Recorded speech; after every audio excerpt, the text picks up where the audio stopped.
चलिए, बड़ी खबर आपको बता रहे हैं कि हरियाणा के बीजेपी प्रदेश अध्यक्ष सुभाष बराला ने साफ तौर पर कहा है कोई कार्यकर्ता चुनाव के लिए अप्लाई कर सकता है, अगर लड़ने का हकदार है, सोचता है कि मैं लड़ना, कोई भी कार्यकर्ता वो चुनाव लड़ने के लिए अप्लाई कर सकता है।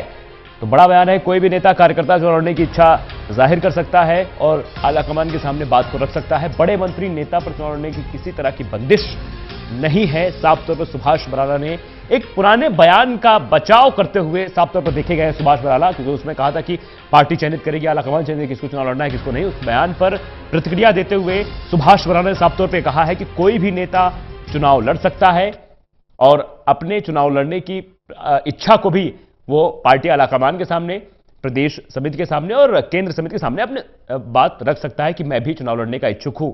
अब वो आलाकमान तय करेंगे कि किसे हमें चुनाव मैदान में उतारना है। देखिए, ऐसा कुछ नहीं है। वो किसी सवाल के जवाब में मैंने कोई बात कही थी।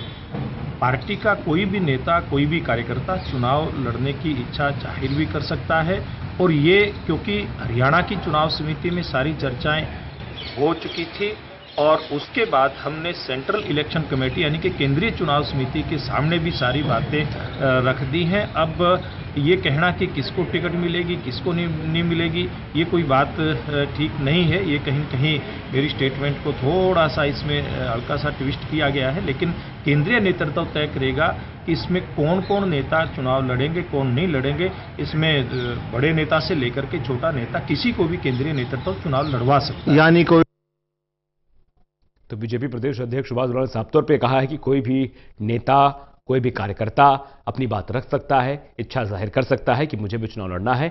वो केंद्रीय चुनाव समिति फैसला करेगी कौन नेता चुनाव लड़ेगा और प्रभारी जो वहां पर्यवेक्षक के तौर पर देख रहे हैं, जिनको प्रभार सौंपा गया हरियाणा का, वो सब कुछ देख रहे हैं और वो निर्धारित करेंगे, वो सबका रिपोर्ट कार्ड देखेंगे, कौन सा उम्मीदवार जिता हुआ है, किसको हम टिकट दें। साफ तौर पर यह देखा जाता है क्योंकि जातीय समीकरण जिस तरह से हरियाणा में देखा गया है कि जातीय समीकरण को मद्देनजर रखते हुए सारी पार्टियां अपने अपने उम्मीदवारों को मैदान में उतारती हैं। तो साफ तौर पर चुनावी समर है ये और इसमें हर एक पार्टी यही चाहेगी, चाहे वो बीजेपी हो साफ तौर पर, चाहे कांग्रेस, क्योंकि दो राष्ट्रीय पार्टियां हैं और टक्कर इन्हीं दोनों के बीच देखी जानी है। क्योंकि इनेलो से निकलकर जेजेपी एक नई पार्टी का निर्माण हो गया है, तो बीजेपी इस जरूर कॉन्फिडेंस में है कि इस बार इनेलो का वर्चस्व उतना नहीं रहेगा, क्योंकि इनेलो के दो फाड़ हो चुके हैं और कांग्रेस में गुटबाजी चल रही है। यह बात भी लगातार बीजेपी के नेता और बीजेपी के कलराज मिश्र भी इस बात को कह रहे हैं कि हो सकता है और हो रहा भी है, क्योंकि इनेलो कमजोर, कांग्रेस गुटबाजी की वजह से कमजोर, तो बीजेपी सक्रिय हो रही। तो साफ तौर पर अब उम्मीदवारों की चयन को लेकर जो अभी रसाकसी चल रही है, जो स्थितियां देखी जा रही हैं,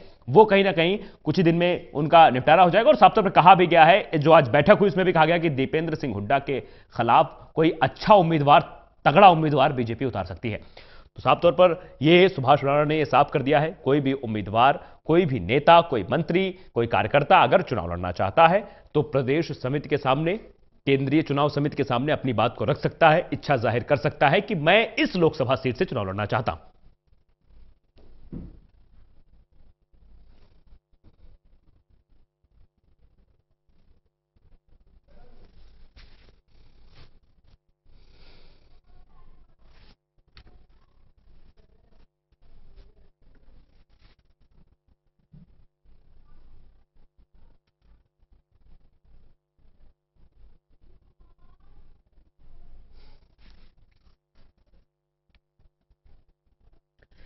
सुजीत कुमार हमारे साथ इनपुट हेड जुड़ चुके हैं। सुजीत जी, साफ तौर पर देखा जाए तो सुभाष बराला ने यह कहा है कि कोई भी नेता, कोई भी मंत्री, कोई भी कार्यकर्ता अगर इच्छा रखता है कि मैं चुनाव लड़ना चाहता हूं तो चुनाव लड़ सकता है।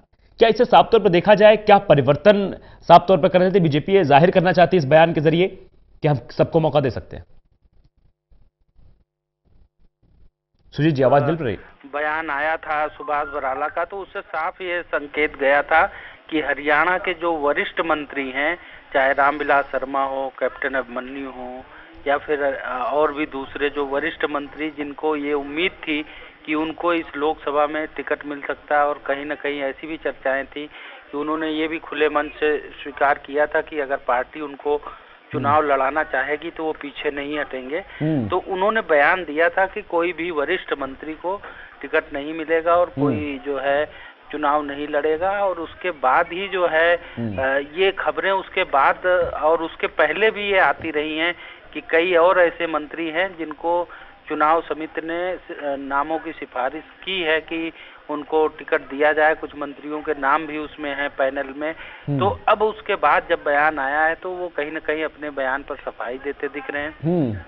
उनका मानना है कि जो भी उन्होंने बात कही थी उसको कहीं न कहीं तोड़ मरोड़ कर पेश किया गया और उसके राजनीतिक अर्थ गलत लगाए गए, राजनीतिक मायने जो निकालने चाहिए थे वो नहीं निकाले गए। तो अब जो दोबारा से बयान आया उससे फिर से अब संकेत मिल रहे हैं कि जो भी पार्टी के मंत्री हैं, चाहे वो सीनियर हो, जूनियर हो या कोई भी हो, जिसका अगर ये पार्टी देखेगी वो लोकसभा का चुनाव जीत सकते हैं और उनके पास वहाँ कोई विकल्प नहीं है, उम्मीदवार नहीं है, तो वो मंत्रियों को भी इस चुनाव में उतार सकते हैं। क्योंकि आप देखेंगे मई में ये चुनाव खत्म होगा और सितंबर अक्टूबर में फिर से एक बार हरियाणा का विधानसभा चुनाव होना है। तो लोकसभा और विधानसभा के चुनाव में बहुत ज्यादा अंतर नहीं है, कुछ ही महीने का फर्क है।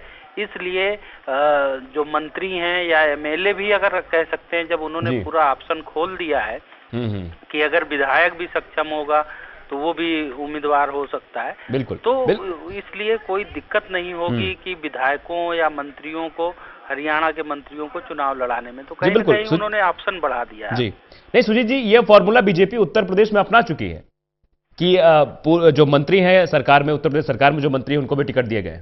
देखिए, कई बार ऐसा होता है कि जब कोई वरिष्ठ चुनाव लड़ते रहते हैं और उनका एक लंबा कार्यकाल हो जाता है और जो जूनियर वहाँ पर नेता होता है पार्टी का, अगर उसने अपने जमीन अच्छे से तैयार कर रखी है तो फिर पार्टी कई बार जो है उन पर दांव लगाती है और वो ऐसी सफलता मिलती रही है।